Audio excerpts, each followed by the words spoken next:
My name is Ghostboy259 and I played Valley.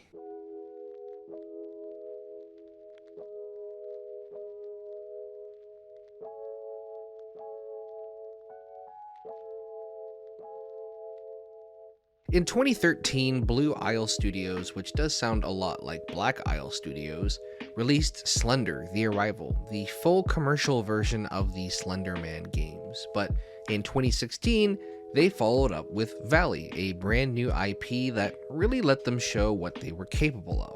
And in hindsight, it's very interesting to see the evolution of the studio. You can kind of see how they got from point A to point B. They added some things to the gameplay, but they didn't go too crazy or too bold. And what's left is this very interesting experience which people seem divided on. If you're interested in experiencing the game along with me in a highlighted form, then you can go to youtube.com/realityescapeplays. You can watch me play games live at twitch.tv/ghostboy259. And if you want to support me on Patreon to get videos early or join our Discord, all the links are at realityescape.ca. In Valley, you play as an archaeologist who is looking for an artifact called the L.E.A.F seed, which is supposedly somewhere in the middle of the Rocky Mountains. I didn't know anything about this game going in, so my first impression was that it was going to be a walking simulator with a story kind of unfolding around you, not really puzzle heavy, not really conversation heavy, just kind of things happening like a vanishing of Ethan Carter or what remains of Edith Finch, but I was proven wrong pretty quickly. Eventually we come across some abandoned military equipment, including what's known as a L.E.A.F suit, which stands for, of course, say it with me, leap effortlessly through the air functionality. Alright, I'll give you that one, I guess. These were given to members of the military who would then become known as Pathfinders, and it would basically allow them to jump really high, fall from great distances, and even take and give life to things. Yeah, we'll touch on that momentarily. We also get to listen to some audio reels at this time from 1941 from a Virginia king. This is how we'll be getting all of our dialogue and story through this and another character that we meet later. Audio reels aside, it's very BioShock reminiscent and kind of Fallout reminiscent. We don't really know what time period we're currently living in, but we're dealing with a lot of futuristic secret technology, but all of that technology is from the 40s. And at the beginning of the game on the table, all of our stuff looks older, so I'm led to believe it's intentionally ambiguous. More than likely, we're in something like Fallout in alternate timeline where technology progressed much faster than it did here, or this idea that the super technology was developed and somehow actually kept a secret. Regardless, no character outside of the opening tape message from our friend ever speaks or refers to us directly. Everything is past tense and we're discovering it, so I don't actually know. And I don't mind that I don't know. Sometimes things can be ambiguous and still be interesting, and I think this is one of those things. The general story is that the military was on the hunt for this L.E.A.F seed and discovered this tucked away civilization filled with small creatures and glowing orbs of energy. Naturally, humans did what humans do best and began to ruin everything. The game is pretty linear. You can technically go back to wherever you want on the map, and if you pause, you can go back to other areas, but for the most part, the pathway is pretty straightforward. It's just kinda how you get there is up to you. There are little chests scattered throughout the levels, some containing medallions and acorns. Medallions are talked about in the lore of the actual game. Basically, some other Pathfinders were doing a competition to get enough medallions to open a door to a pyramid. Although whether that's like set up by the military or just like a thing they're trying to do and they've discovered the medallions to do it and they're just putting it away. I don't know if the military had abilities to seal magic pyramids. It doesn't quite make sense unless I'm missing a key piece of information there. But regardless, if you collect enough medallions throughout the game, then there's a suit upgrade inside the pyramid, which I guess is kind of spoilers, but also the military would have had to have been inside the pyramid and then resealed it. So I don't know why they're intentionally hiding upgrades from the Pathfinders if it's meant to be a military operation. Anyways, I'm getting ahead of myself. The other thing are acorns, and they're used to unlock specific doors. I'm pretty sure a majority of them are optional and only some are mandatory, but they're also pretty abundant, and unlike medallions, you can get a lot. It's not a set amount, so you likely won't have issues. We discover blue orbs, and subsequently the little bar on the top left corner is called Amrita, which is basically energy. We can use the energy to shoot dead things and bring them back to life, and we can see it first used on trees. And when you bring a tree back to life, it can sometimes drop acorns, which generally solves the acorn issue pretty quick. We also see a dead deer and shoot it, bringing it back to life. Subsequently, if we need energy to live or survive, we can do the same thing and take away energy from any living thing we see, except for grass, basically. Virginia King, the researcher, talks about how this place has somehow been hidden from everyone forever, basically predating every civilization, which is, a tad unrealistic given the size of the area we travel and its location being in the Rocky Mountains. But it's the ideal setting for something like this because everything is both familiar and yet it's not. She also states that the military is interested in harvesting the orb's energy to turn it into a power source, which, of course. If you were to die like I did, you will learn of quantum death. As it's explained in later sections, the idea is that when you die, you actually transfer yourself into another alternate timeline where you didn't die, but you retain the memories from dying. However, the universe needs to correct itself after this, so something else must die in your place in this alternate universe, whether it be animals or nature or whatever else is nearby. In the top left, you have the leaf as sort of a marker of how dead the valley is, which is generally attached to how many times you have died, which probably won't be that often, but if it's low, you can just zap the trees and bring them back to life to get it going. I'm not quite sure how the game is changed if the valley just totally dies, if it gets to a point where you have to restart. As far as I know, there's no alternate endings or anything like that, but there is an achievement to complete the game without the valley dying. But in my research, I just couldn't find anything about what happens if the valley does die. So presumably, you just can't do that. Surprisingly, and almost thankfully, the game doesn't super mess around with the alternate timeline stuff after mentioning this. I know it could have. It feels like it's going to set up for some massive plot twist in the last 5 minutes of the game. And given that the game's only about 5 hours long, there technically is just enough time where they could touch on a bunch of different things and do it, but I think they made the right call by just kind of saying, hey, this is what happens when you die, let's move on. The narrative is fine without it, and not everything needs to be like a headache of a dissection, not everything needs to be a BioShock Infinite, but some things can just be mentioned and left alone, and it really won't ruin anyone's day. Is it a bit of a cop-out? Sure. Maybe, but I just found myself not caring. They really gave me a reason for what happens when I die and why I come back, and they didn't have to do that. They could have just reloaded the save, but they wanted it to have a mechanic attached, and the explanation was satisfactory. Once you get the suit, things open up a little bit. The game lets you feel like things are getting loose, but it's always kind of funneling you into one direction. The platforming can go a bit crazy. You can jump super high, you take no fall damage, you can really just take your time and explore anything that you can see. I love the sound of the thud when you land from a great distance. It's exactly that kind of thud that you would expect to hear and want to hear, and it's that kind of sound design that really just puts me into a game. It's kind of the sound I always wanted to hear from Portal, but I never really got it. I don't think I would miss it if it was gone necessarily. I don't think I would think about it if it didn't happen, but it did happen. I heard the sound and I immediately just thought, this is a good thing that we should be bringing up more because it's just a little bit extra that really puts you into the world.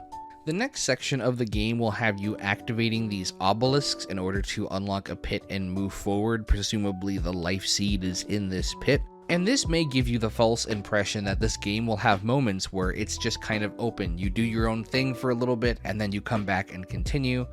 And that's completely not at all how it is, and I'm pretty sure this is quite literally the only time it opens up like this. Every other section is really straightforward and linear. There's little to no backtracking at all, and these little quest markers at the top hardly show up ever again. So I don't mind having a moment in the game where you do something like this because you get to mess around with the jumping and really test its limits, but putting it at the very beginning kind of just gave me the impression that there was going to be a lot more openness to this game, and that's not at all what it is. We also get an upgrade here for a double jump, which allows us to double jump, but at the cost of 1 energy.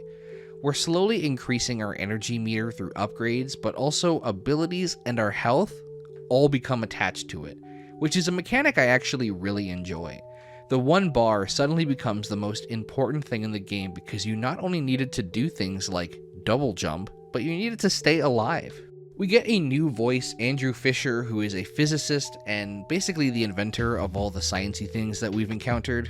We later find out that he is a little explosion happy, and he basically wants to harvest the energy of the life seed to create a bomb, seeing the Manhattan Project as a direct competition, and even after the war ends, he still insists on making it. Supposedly only one life seed is created every 1,000 years, and he wants to use it to make an explosion, so this would be the best opportunity, it seems. Supposedly there's only one life seed created every 1,000 years, and so he wants to make best of the opportunity that he has now. The life seed ends up not being in this cave. It's already been taken by the military into a place called Soma facility, which, for the record, the game Soma was released about a year before Valley, so they most likely had the name into the game well before Frictional Games came along and was on anyone's radar. We make our way through the level, basically stopping anytime we enter a room to scan for crates, since at this point we really have no idea how many acorns or medallions or energy slots we'll need. The game kind of trains you to always be on the lookout for this kind of thing, and we'll see how it actually negatively affects the game later. We start to encounter what are basically the enemies of this game, the Amrita swarms, basically little balls that send projectiles towards the player, and they're energy hungry, so you have to shoot energy at them to ease them and they'll stop attacking you. And if you jump into them when they're eased, they will recharge your energy. I really wasn't expecting pseudo combat mechanics from this game whatsoever. As I said before, I expected a little bit of platforming and maybe a light puzzle or two. As I said before, I wasn't even expecting platforming, but there is a surprising emphasis on this combat mechanic, and I don't hate it. I think, again, drawing everything from this one energy source is just really fun because it's your health, but also your ammo, but also your abilities. And I'd like to see something like this on a grander scale, but it works here too. I also like how the idea of these enemies kind of gives off the vibe of, oh, we want combat, but we don't want guns and violence in the game, but all of the audio logs are talking about creating the biggest bomb in human history. The platforming in this area feels really nice, making these long jumps feel super satisfying, and given how much of it is the game, it's good that it does. We also get introduced to a new suit upgrade called the Viper Strike, which sounds like the Nintendo Nerds metal band. Which is, oh, sorry, that wasn't in the script. Which is a way to grab onto crane hooks to do more swinging and platforming. Even as things begin to ramp up mechanics-wise on the platforming, nothing ever felt out of place or bothersome. Sometimes games add new things and you dread those sections, but everything feels really consistent in this game, which I do appreciate. The next section is mostly making it into the factory, but we also stumble upon a Pathfinder training ground, which is a little bit cheesy. It's probably just an excuse to have a bunch of intentionally difficult platforming sections. I kind of wish this is in here earlier, because at this point we're actually about 2/5 into the game. Like, if you swap that open area I talked about earlier that felt off with this, maybe it would make a bit more sense, but nonetheless, it also makes sense being here because we're in a military training area. Soma facility is pretty big. It's one of the other sections where you don't necessarily know what you're doing or where to go, but unlike earlier with the Obelisks, it's not filled with tasks. You're just trying to find the next spot to go. You can walk or jump around a lot of the facility, and eventually you'll just find your way in. The rest of the game feels pretty fast and straightforward from here. There's not a lot of openness to go to. I kind of liken it to a Jurassic Park movie where once the action starts, it never really stops or slows down, and this is kind of that point where things continually just happen and there's not a lot of breathing space. Not that there's anything wrong with that. At this point, you've already had 2 hours to kind of get adjusted. Now we're in for the real ride. And despite what I just said, there isn't a whole lot going on. It's more so a culmination of all the skills you've been developing over the past 2 hours. Lots of high jumps, definitely a lot of shooting things, a ton of lore. There's tons of little office notes scattered around that you can read, and it really slows down the pace of the game, unfortunately. and oftentimes the information you're given is just restating things. Like you'll be told something via the audio log and then read 5 notes about it that more or less convey the same information. You also never know when a crate is going to be around, so you need to stay on the hunt at all times and check every nook and cranny of every room, because you never feel like you can just walk into a room forward to the next thing. You always have to make sure you look. Eventually we find out that the life seed is inside a reactor deep underneath the Soma facility, and so we go down even further. The art and level design looks great here. It's not the most practical looking in terms of real life applications, but it's a video game, so we try to ignore that. But all in all, it's very rustic, lots of large machinery, plants, and the like beginning to grow through the floor, decay on the walls. Even though we're hearing all of these military stories as they're happening currently, everything's happened so far in the past, and you kind of forget that sometimes, so it's nice to see how time has taken over all of these spaces. We get down to this massive mineshaft type idea, and when I say massive, I do mean massive. It feels endless. It's a long section. There are tracks on the ground that if you run along them, they like supercharge your speed and you go really fast, and it's really fun, and the jumping feels like you're kind of flying through the air, and it's so cool. The scale feels amazing compared to everything else you've been doing. It makes the world feel so big despite how fast you're going, and it kind of makes it feel like if you were riding just like a minecart or a car or something through this whole area, it would take you at least 3 hours to get to the end. It really is long. As awesome as this moment is and how fun it feels to control, the problem is that it doesn't match the game design at all. By this point, you're about halfway done the game, roughly 3 hours in, and the game has drilled into your head at this point that in any corner of any room, there could be a crate, and that crate could contain acorns, which you don't know how many you'll need, or medallions, of which there are a set amount in the game and you don't know what they're going to unlock or if it's going to be something you need to do to finish the game. So these moments in the game, which should feel super cool and freeing and just about this cool moment of exploration, they ultimately become frustrating because you need to constantly be checking and stopping what you're doing to make sure you're not missing anything. Like I said, this section is long too. It's literally maybe 10 minutes, or maybe that just took me longer because I kept stopping. I almost wish there was some sort of developer's note at the very beginning that just said, hey, there's no medallions here, just have fun. And that would have ruined the immersion a ton, probably the exact same amount as me having to stop every 30 seconds to look for crates. So I'm not sure there's a winning solution here. If you're playing casually and you don't care too much about the medallions, then you're fine. You'll probably have tons of fun and you probably got the best experience out of this, but constantly having to stop and look around, or in some cases even try to go backwards to get things I missed because I just didn't know if I would need them, it kind of just took the air out of me. I've seen this a few times in games. It's something I struggle with as well in non-gaming or YouTube projects. You get married to a level or something really cool, and even if it doesn't work with what you already have, you just can't let it go. This is a really cool section of the game, but in a game with lots of collectibles, it just doesn't feel good, or it feels like you're being punished for being a 100%er, because then you don't get to enjoy the cool fun part. The only way I can think of making this work, besides a note just saying, hey, there's nothing here, is if this was done before all the collectibles were done. Like if this was the first 5 or 10 minutes of the game, then maybe it wouldn't feel so burdensome because there was nothing to collect. Eventually you reach this massive, large, hollowed out area that doesn't really make sense practically, but there's just something so cool about it. I love the scale of this game once you get underground. We reach the reactor and take the life seed, but this creates problems. Basically, the entire system is now out of whack because the life seed was holding everything together for the past however many years since it's been abandoned, and now we need to escape the facility. Basically, there is another facility called Astra also nearby, and the two facilities work in tandem. When one is no longer working, the balance is thrown off. So we need to escape Soma and find a way to shut off Astra.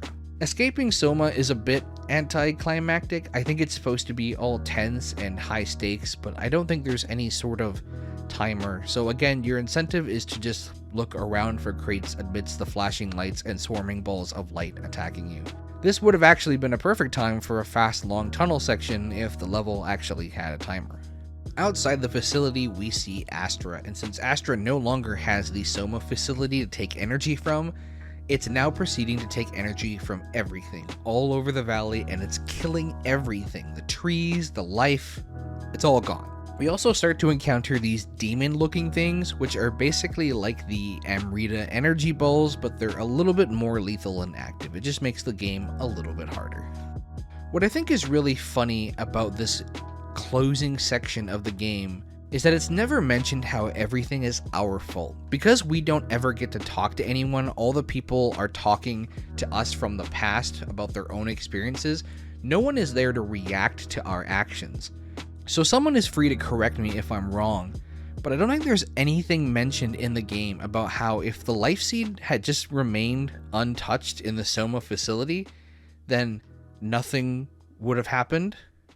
Like, all this potential death in the valley is 100% of our own greed in taking the life seed, and therefore we become the catalyst for the story to move forward. Unless I missed something that said, oh, after blank amount of years, the life seed would have destroyed everything anyways, in which case some sort of intervention was necessary. I'm pretty sure us removing the life seed is now what's caused all this chaos, because everyone's already been gone for many, many years, and it is still standing and hasn't been overly affected.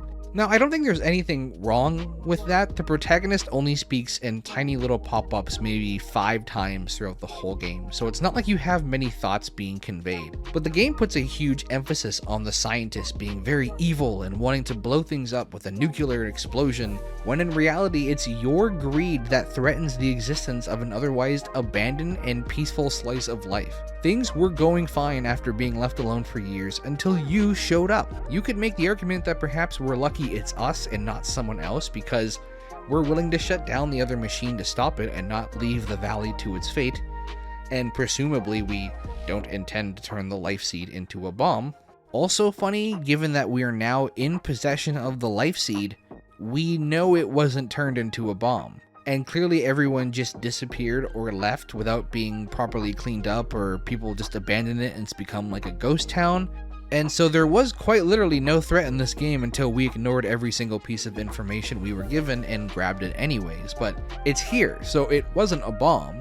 I guess I would have to say the biggest thing this game is missing is either an internal or external voice that puts a little bit more onus on the player, or at least one other character that's actively alive and talking to you. I think some players are smart enough to figure it out that the potential destruction is all your fault, and I don't mind the character not being perfect. I don't mind the character being a little bit greedy. You're just, doing what you came there to do, get the life seed. But one of mankind's greatest motivators is guilt, and I almost wish the game guilt tripped you a little bit and just to saying, what have you done? Everything was fine until you came along. You need to fix this. And that just would have kicked the story up into another notch. But similar to that of the speed tunnel situation, it would have also meant changing pretty much how everything else in the game is done. You'd have to have the protagonist speak a little bit more, and we'd have to know his thoughts a little bit more. And maybe that would throw everything out of whack. After getting out of Soma, we head towards Astra facility, and we get some more plot about how Virginia King really wants to put a stop to Astra because she knows it would kill the valley, and there's just not enough energy to support it. And I'm not sure if this is before or after finding the life seed, because like I said, everything is in perfect balance until we arrive, so obviously the life seed solved whatever problem she's talking about, because the valley's not dead when we show up. The rest of the story basically tells about how she and this other scientist were in a relationship together and they decide to rebel and stop what's going on, and we see indications that they were caught and imprisoned, but ultimately fates are left unknown. And then in the middle of all this, we have this really long Pathfinder training section again, which, it's fun, maybe a bit out of place given all of the tension in the story. This is supposed to be the emotional climax of the game, and we're just in a long section with tall trees and no enemies. Right before we get into Astra facility, we find the pyramid that the Pathfinders could hand their medallions in, and to get into the first door you need 30, and your reward is that the swinging hook ability just no longer costs energy. And there's a second door that requires 40 more medallions, which you'll have to probably go back and play a bunch of levels over and over again to find them all. And inside that crate is an upgrade that makes it so double jumping no longer costs energy. And don't be mistaken, I did not miss 39 other medallions while doing this. In fact, after you beat the game, you have to go back because more get added to the game. You only get the double jump not costing energy once the game has been done, but then once the game is done, that's the only thing left to do, and then there's nothing else left to do with your new double jump. So, as Lima Charlie put in their video, not to be a Debbie Downer, but I'm a little underwhelmed. Just a little bit. We get our last two abilities, the ability to connect to metal walls, allowing us to get over gaps and walk over certain areas, and the ability to run for a small amount of time on water. Although a time isn't given for how long, I think it's about 5 seconds, but sometimes you play with it for a little bit too long and you drown. And our goal here is to break into Astra facility. As we get into the Astra facility, we fall down a long pit, and at the bottom is hollowed out into a cave where we find human remains. I guess this is led to imply that every single human, including the ones that were imprisoned, were all captured, or they all went into this cave willingly, or all the scientists somehow gathered. I don't really know, because they're all dead, so none of them could make audio logs to explain, but this creature is the final boss fight, and this is where your life, your double jump, and your ammo, all being tied to one source, really shines. I just wish there was more opportunities in this game up to this point to use it, but credit where credit is due. This is a really fun boss fight in a game that didn't seem like it was going to have any boss fight. And it's not too hard, and it's also not too out of line with past mechanics that it feels out of place or anything like that. It just, everything comes together very nicely. We get out of the cave and find Fisher's audio log where he talks about how the life seed will create the ultimate super weapon, basically going all evil scientist. And then we find another log of Virginia confronting him. Virginia reveals that the energy orbs, yes, the same ones that we've been using this whole game, are actually embryos. They are the eggs of the little creatures that we've seen at various points throughout the game. Again, I feel very bad about this, and I wish the game punched me a little bit more and made me feel even worse for it. Don't let people who just figured it out feel bad. Make sure everyone feels bad. Come on, game, don't just let the people who figured it out feel bad. Make sure everyone feels bad. Make me feel ashamed and make me not want to use that energy anymore. But of course, you can just keep doing it. Who cares? Fisher reveals that Virginia's plan was to use the super weapon, dubbed the Thanatos cannon, and fire it at Soma in order to create an energy overflow that would blow out both facilities. And we, as the protagonist who accidentally threw this whole thing out of whack, decide to finish what she started. Fisher talks about that they needed the life seed to shoot the cannon, so it would never really work. And Fisher says if they don't have the life seed, then he was okay just draining the entire life force of the entire valley to use the machine. But I guess he never got to use the machine because the valley is still alive when we show up. So we stole the life seed, only to have the stealing of it cause issues, and now we're using the life seed to solve those issues by blowing up things. I might be wrong on the plot. There are some details that are told to you several times and others that are one and done, so it's a bit tricky to separate it all in my head, but if anyone has played this game and wants to correct me on any of my details, it's possible I've misunderstood this entirely. Maybe it was very important and critical that we take the life seed out of the first facility. I don't know. We use the cannon, sending this facility also into meltdown. The game doesn't say if this one has a timer or not, but I wasn't planning on sticking around to find out. And a Fisher log finally plays out, the final one, and the fate of everyone in the area is revealed. The scientists were massacred by the phantom creatures that we've been fighting, and that big boss fight. Now, I didn't mention this before, but those little phantom creature things, yeah, they're supposed to be Wendigos. What a weird, unnecessary twist. Unless the boss is supposed to be the Wendigo. I don't know. I don't know why they had to drag that into this. It doesn't make it any different. It doesn't change it better. I don't know. And yes, I know what you're thinking too. Soma and Until Dawn came out within a month of each other, which is kind of crazy to think about retrospectively, but Valley came out a year after both of those games, so chances are the idea of Wendigos and a name Soma were already built into the game before it was released and before those two were released. We manage to escape the facility as things explode. In order to save ourselves, we are forced to be rid of the Pathfinder gear, meaning the last set is now gone and lost for good, because I guess when the Wendigo killed all the other Pathfinders, he ate the armor too.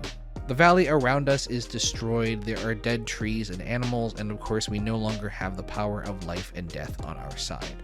As we're hearing the last audio log, the protagonist dumps the last section of the suit into the water, and that's the end of the game. We don't know how we get back, we don't know if we caused everything, I don't know. I was initially under the impression that there was a good or bad ending depending on if you kill or save enough things in the valley, simply because, like I said, the achievement says you beat the game without the valley dying, but I think it just means more so you didn't have any total resets. I think there's only one ending. I kind of wish we got to hold onto the suit for just a little bit longer, because the whole point of the facilities being out of whack was that the valley was dying at a rapid pace, and we just didn't see it because we were inside the facilities. So it would have been cool to get a chance to restore all of it during a nice peaceful credit sequence, but I do think it kind of ruins it once you learn the energy orbs are eggs, you know? I mean, that should make you feel bad, right? Valley is a really fun and sweet experience that tries to do a lot of different things, but mostly it stays in its lane on all of them, so you don't get too overwhelmed or feel like anything is out of place. And it all culminates into a really decent boss fight, although the boss fight made me wish there was 10 more of these, because I just really liked the resource management aspect of it all. It was like a turn-based RPG that uses action points, but it was fast-paced and live, and you have to make all these decisions really fast.